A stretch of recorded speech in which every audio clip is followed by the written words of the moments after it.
D in Bright Minds is for diabesity, a double-barreled threat to your memory.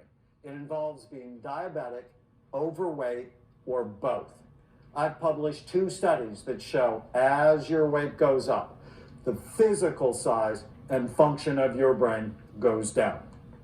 With 2/3 of Americans overweight and nearly 40% obese, it is the biggest brain drain in the history of the United States.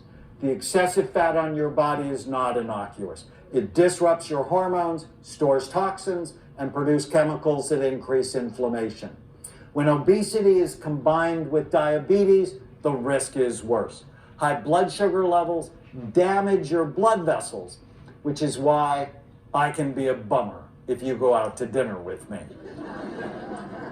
A couple of years ago, I was speaking at a conference in Nashville. That evening, I had dinner with one of my best friends. Mark was overweight and diabetic.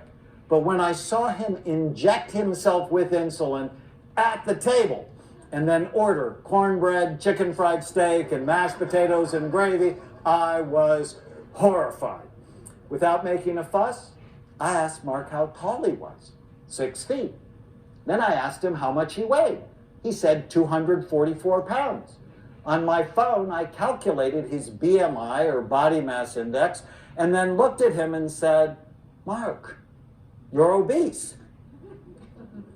Astounded, Mark said, "Daniel, you're so cold." I replied, "Not nearly as cold as you're going to be when you're 6 feet under."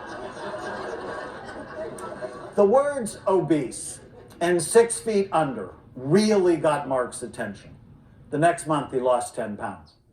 2 years later, when we met at the same conference, he was down 53 pounds and had increased energy, focus, and memory.